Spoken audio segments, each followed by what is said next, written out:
Saan naman kaya ang gala ng ka-friendship nyo?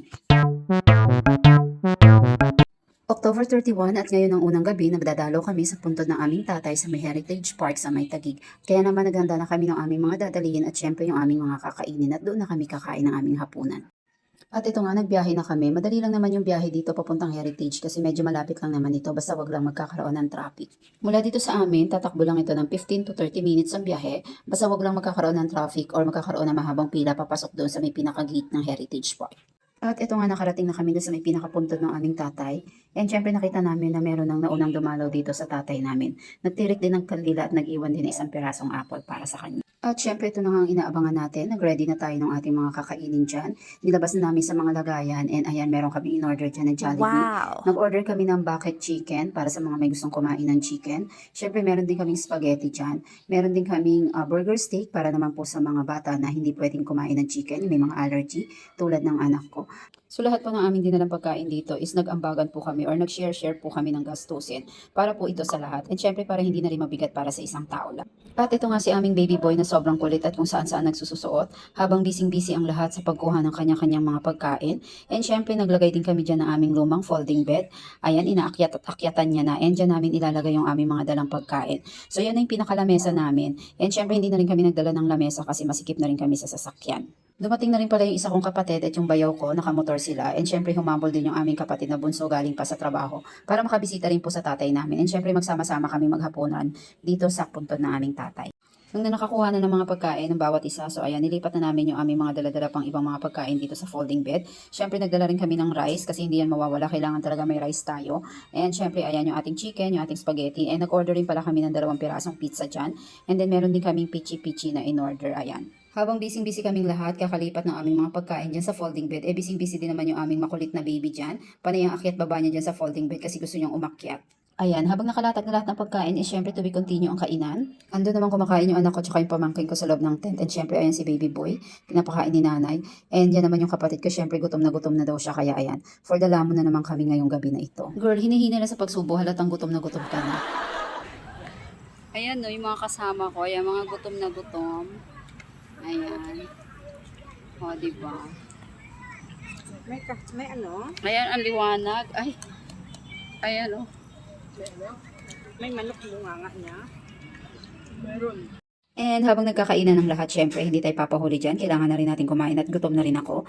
So, ayan. So, umpisa na natin pagmumukbang habang nakalatag na lahat ng mga pagkain dyan sa harapan ko para kuha na lang tayo ng kuha. And take note, diba, ang lakas ng pailaw ko dyan kasi nagdala talaga kami ng ilaw dyan. So, solar light po yan and syempre sobrang liwanag. At dito sa Heritage ngayong gabi na to, wala masyadong mga ilaw. So, hindi namin alam bakit hindi sila nagsindi ng ilaw. Kasi hanggang 10 o'clock lang siguro yung mga tao na pwedeng bumisita dito. May mga ilaw din naman pero madilim siya and hindi ganun kaliwanag, hindi tulad dati. And ngayon pala is hindi na nila inaalaw yung pag-overnight dito sa Heritage Park. Unlike before na pwede kami magstay dito overnight and then kinabukasan na kami uuwi. Kaya nagdadala kami talaga ng tent. And pati rin yung ibang mga tao dito is may mga tent din sila para in case na umambon or umulan is hindi po tayo mababasa. At ito nga dumating na at humabol na yung kapatid namin bunso. Galing pa yan sa trabaho. So dumiretso na siya dito sa Heritage para dito na rin siya maghapunan and syempre sabay-sabay na rin kaming umuwi. At dahil dumating na nga yung aming bunso, so ayan, so dagdag marites na naman yung mga nandito. And syempre hindi nawawala yung mga usapan natin dyan. Syempre family bonding na rin namin ito. At ayan yung mga friendship ko sa bandang likod nila is wala pa masyadong mga dumadalaw dyan. And mapapansin nyo, di ba, madilim at saka wala pa masyadong tao. Siguro yung iba, hindi na talaga sila nag-overnight dito or baka mga dumalaw lang sila. And syempre makikita mo talaga na nag-stay dito na matagal is yung mga family members talaga. And syempre yung iba kasi busy pa dahil kakatapos lang ng eleksyon.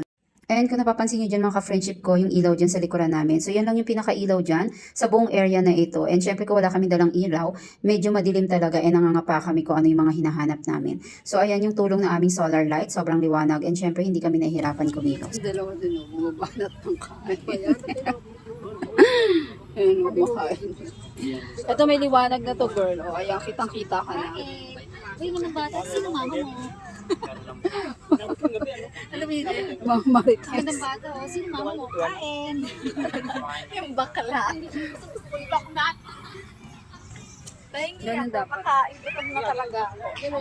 Promise. Hi, Claire! Ano ba yan? Iwanagan nyo kasi. Kinuha na yung manok. Galit na galit to ah. Ay, yung gravy, gaga. Galit na galit gustong malaki. Ang gunting akin na nga. Kaya kayo dyan kanin. Susubo niya lang. Yan naman yung pichi-pichi na naman ang tinitiran. Plastic lang pala yun. Plastic.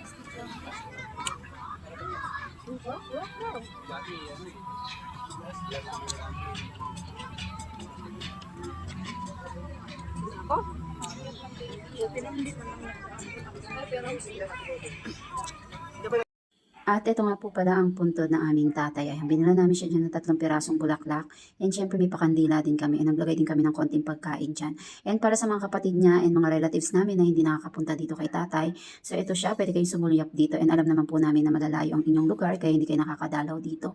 And syempre yung iba namin mga katabi dito, ayan, tinirikan din namin sila ng kandila. Kasi yung mga kandila nila is minsan namamatay na dahil malakas nga po ang hangin. And kung mapapansin nyo, ayan, hindi pa ganun kadami yung tao dito sa paligid namin. Pero meron na rin mangilan-ngilan. Siguro baka bukas pa ang punta ng iba.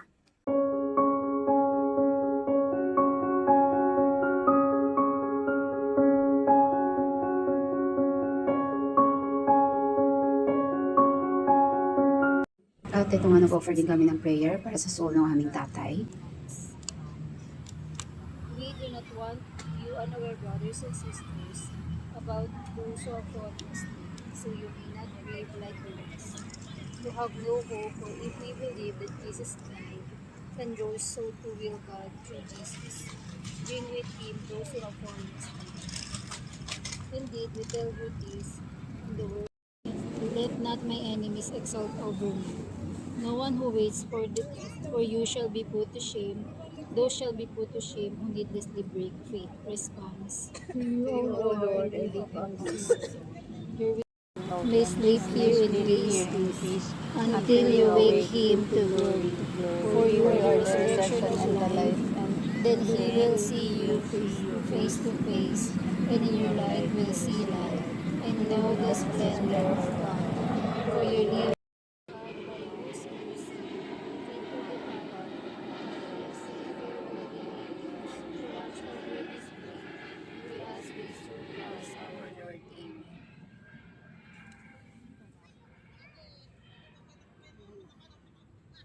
And pagkatapos namin magdasal kay tatay, unti-unti na rin kami nagligpit ng mga dala naming gamit.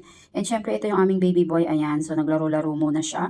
Pinalakad-lakad, pinagala-gala muna namin dyan habang kami ay busy-busy din sa pagliligpit ng aming mga dala-dalang gamit. At dahil uuwi na nga kami, so inumpisahan na namin itiklopin yung aming dala naming tent. Ayan, medyo malaki ito kaya 3 kami or 4 kami nagtulong-tulong dito para matupi namin ito. Ang laki din talaga ng tulong ng tent na to sa amin kasi ilang taon na rin namin ito ginagamit. And syempre lalong-lalo na kung may kasama tayong bata, mas maganda yung may nasisilungan sila para at least hindi din sila nahahamukan. And lalong-lalo na kung uulan or aambon, may masisilungan po tayo. At ito nga, nagpaalam na kami sa puntod na aming tatay at babalik na lang kami kinabukasan. Sa mga oras na to ay unti-unti na rin nawawala yung mga tao dito at unti-unti na rin nagagayak at ready na rin para umuwi. Siguro yung iba babalik na lang din kinabukasan and magpapalipas na lang din uli ng hanggang 10 PM ng gabi. At ito nga, uuwi na kami dahil 10 PM na rin ng gabi. At ayan ang mga kaganapan dito sa aming pagbisita sa aming puntod ng aming tatay ngayong October 31, 2023. At ayan, nagre-ready na kami. Ayan yung aking bayaw at yung aking kapatid, nakamotor sila. And dito naman kami sasakay sa sasakyan ng isa kong kapatid. O ayan, di ba? Kasyang-kasya kami lahat dyan. At yan ang aming family bonding sa pagdalaw namin dito sa puntod na aming tatay, dito sa Heritage Park.